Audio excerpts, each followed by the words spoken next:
This is group one, and we did One Flew Over the Cuckoo's Nest. Okay, so the main character in One Flew Over the Cuckoo's Nest is Randall McMurphy, and after being found of guilty of statutory rape, he manipulates the officers at the work camp he is serving his sentence at, and to believe that he is mentally ill and that he needs to be sent for mental evaluation. This shows that Randall's antisocial personality disorder and how he exhibits feelings of like superiority, and he wants to manipulate the people around him. But while at the facility, he's able to show patients that they can still enjoy life and have autonomy after Nurse Ratched has held a control over them for so long to keep them at their weakness. And throughout the film, he's in constant battle with for power from the administration, but he clearly cares for the other patients at the mental institution and just wanted what's best for them, but only what he believed what was best for them. So, our character, Randall McMurphy, his disability is antisocial personality disorder, which is a psychological disorder defined as a pattern typically of disregard, violation of the rights of others. So, think of having no empathy or like regard for human connection and not really prioritizing the needs or thoughts or feelings of other people over yourself. It's really typical that people with this disorder will lie, steal, exploit others, generally just show patterns of impulsivity, anger, aggressiveness. They'll get into fights like we see our main character Randall. The reasons that he's in the asylum to begin with is for fighting, for breaking the law, and for generally hurting other people. That's how he ended up in his situation. We also see throughout that he's unwilling to be to do many of his duties.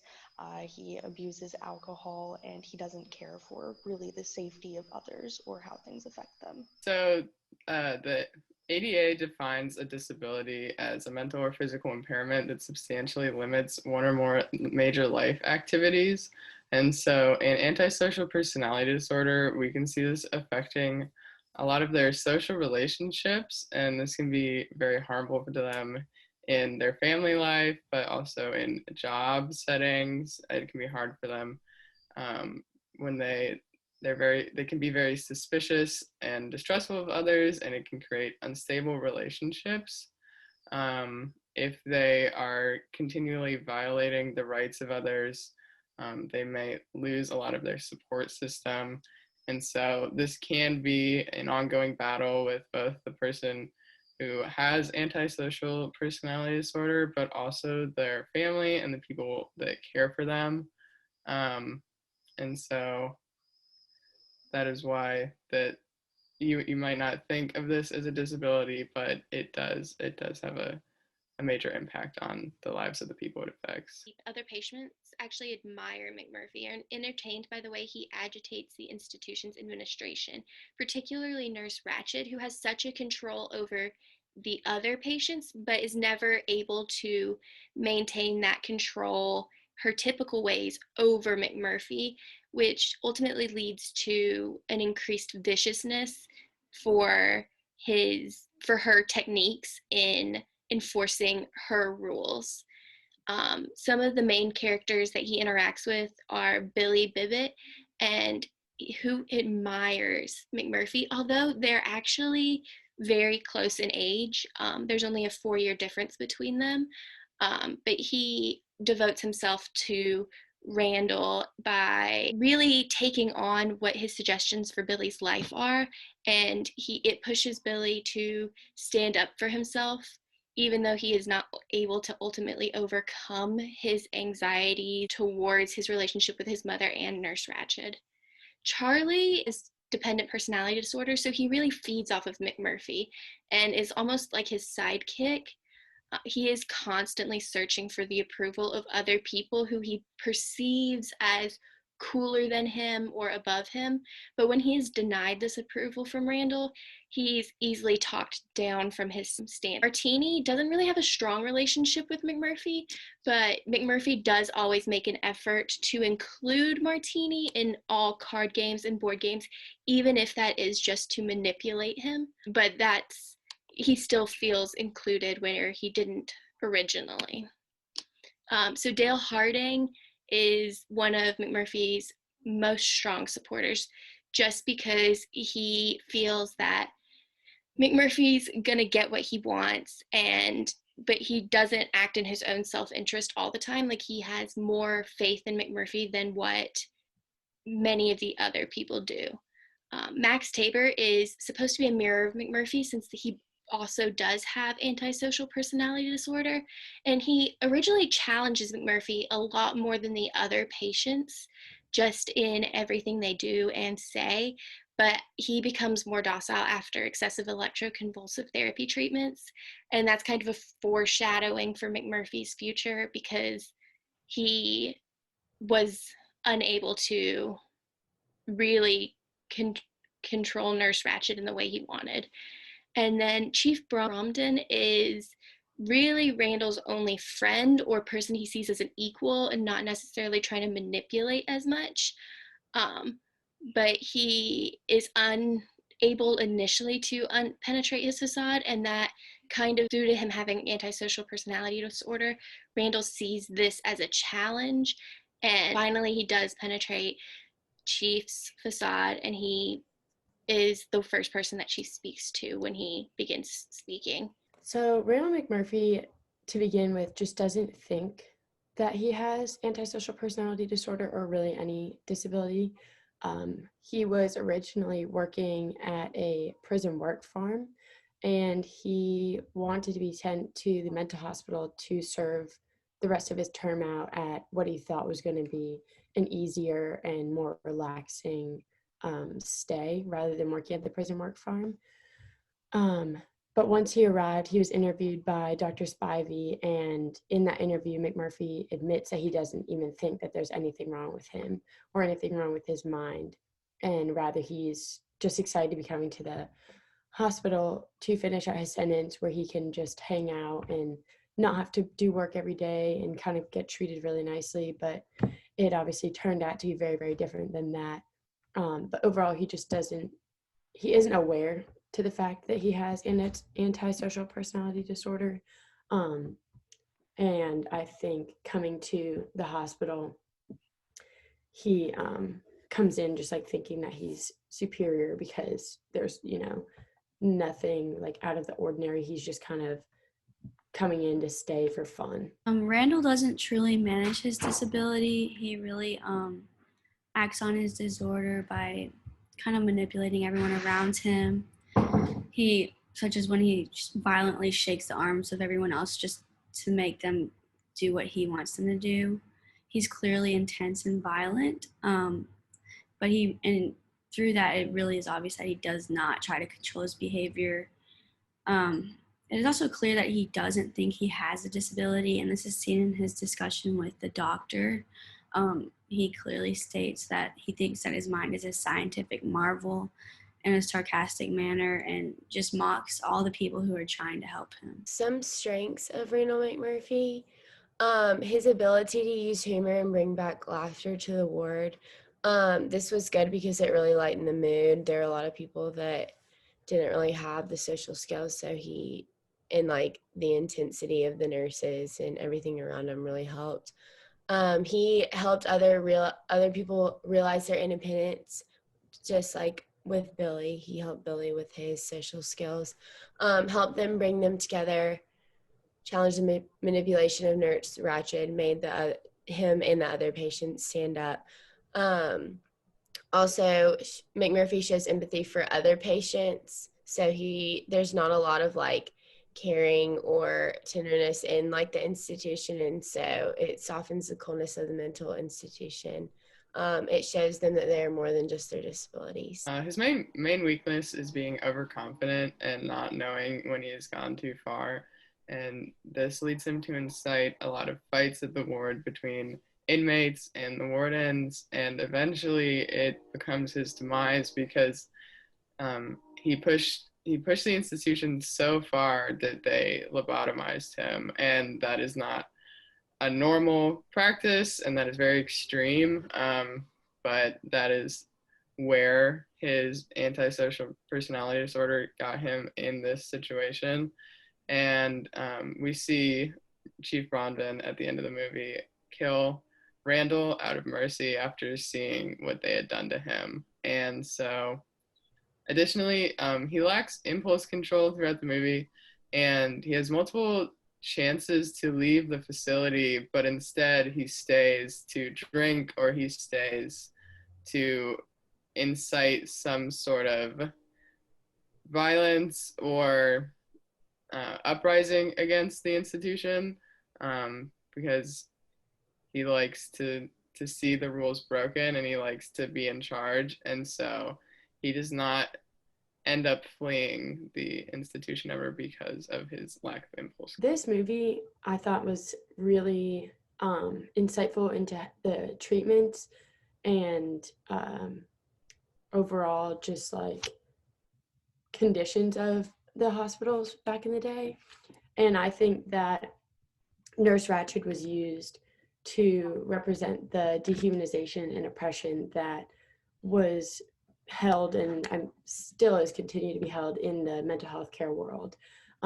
She constantly reminds the patients that they aren't okay, and her whole what she likes to do is just have control over them. Whether that's, not telling them what medicine is in that cup that they're going to get every day or different things like that. She just really likes having that control over them. But I think that after watching this movie, I do see how much progress has been made since the time of this movie and more research into effective and humane treatments for a lot of different disorders and disabilities. But there definitely is still a lot of work that needs to be made. And this movie highlights so many different aspects of disabilities and mental illnesses that I think are overlooked and not talked about a lot, including the mistreatment of patients, which is seen obviously when McMurphy gets a lobotomy just because he lashed out. Like, that's just very excessive and not necessary. And this movie showed an insight into the disability of antisocial personality disorder that I had never really seen before because I had never really looked into this. But I've learned a lot about the different traits and actions such that McMurphy took in the movie. And after watching and analyzing this movie and learning about all of this, it motivated me even more to enter into the field of social work. I applied and I'm hoping to hear back soon. And I want to be able to provide ethical and healthy and safe treatment to populations that otherwise would not be able to receive treatments. Wolf Over the Cuckoo's Nest showed me that even through the bleak walls of the mental institution, which is still common today, there's not a lot of warmth in mental institutions, is enough to break people down. And as someone who wants to be a substance use counselor, I think the movie adequately showed that that is a disability and mental illness is a disability because it affected every aspect of these characters' lives. Alice Foreman successfully showed that the administration point of view, Nurse Ratched was just doing her job. And I think a lot of people can fall into this where you're just blindly following the rules, but you don't realize what you're doing is oppressive to the populations you are trying to serve. And I never want to get away from that when I'm counseling, just because a lot of these patients that you serve with substance use disorders do have comorbidity with mental illnesses. A lot of them are manipulative, so you can fall into wanting to just follow the rules constantly so you do not get yourself in any trouble, but you could be oppressing them further. And it helped me see that it's my duty to advocate for the populations I work with first. It's not following the rules is not always the number one way to go because it can repress and lead to more pain and suffering for every single person you are trying to serve. So I had never really seen a clear picture of antisocial personality disorder in a movie before, and I do think that the actor portrayed someone with anti-personality disorder well, as from a definition standpoint. But this really brought to my attention the way in which your approach to care and therapy for someone with a mental illness that they are unaware of, or pushes them to act in this way, you're going to need to change the way in which you make a treatment plan for them, because if they don't think that they need treatment, that they're not going to respond positively to the treatment you're giving them. but also in occupational therapy and other helping professionals, you need to realize that the mental health issues that your patients have are also going to be a part of your treatment. You can't push those off onto their counselors or to their psychiatrists. I had um, a professor from an occupational therapy school once say that if my patient comes in and they think they are a pineapple that day, I cannot treat them because they think they are a pineapple. They do not think they are my patient. And that is a great exaggeration, but it did stick with me in thinking about how much we impact the mental health of our patients. The movie also showed me a meaningful view into what people experience when they do have mental disorders. I really felt something for all of the characters, and that did a really good job at creating a good background with each of the characters. It was really sad to watch with Billy's suicide, as it really came suddenly, and I think that was meant to show just how deep these disorders can go, just like that. Um, it also made me reflect on how I want to treat my patients as an OT in the future. Just like everyone else said, like not just following the rules, but by having a meaningful and individual way of treatment with each individual patient. And I also felt I learned a lot about Randall's disability specifically, because just looking at him, you can't tell that he has one, but throughout the movie, it becomes more obvious. So hopefully in the future, I'll be able to be more aware of that and be able to treat my patient in a better way. This film shows, I thought it showed like a couple of things, not only what it was like for someone to have and experience antisocial personality disorder, but also the problems with mental institutions and how people are treated in them. It's just like, it just overviewed like the abuse, medication, and dehumanization of people with disabilities. I noticed that the nurses don't feel that the patients are as equal, and they're really like skittish and scared around the other patients, just like the body language of all the other nurses when they were like either giving their medication or one of the patients reacted in a way that they weren't expecting. It just freaked them out. I think Nurse Ratched represents the oppression of that like modern society had towards people with disabilities during this time. I think that we've really evolved with and like have learned a lot with people with disabilities and how to treat them now. I think we also watching Randall and his relationship with others just through his disability expresses a long-term pattern of manipulation, exploiting, and violating the rights, because you don't think at first that he does have a disability, but it's just interesting to see how he reacts differently to people. I thought this movie, it resonated really deeply with me because I think the most important kind of hallmark of the film was how it humanized each of these characters who were really obviously supposed to be like different archetypes of their different mental illnesses or disabilities. So you had like Randall McMurphy, who was antisocial personality disorder, Billy Bippet, who was generalized anxiety disorder, and then the different characters who are all really kind of almost exaggerated kind of archetypes of their certain like mental health care concerns. But like despite that, they didn't just become caricatures. They were real people who like you could obviously tell like could make emotional connections and do things and have their own agency and autonomy. So I think the movie really what it showed was like this need. And then when combined with the abuse in the asylum, what it underscored was this need for like a humanized approach in the human service professions.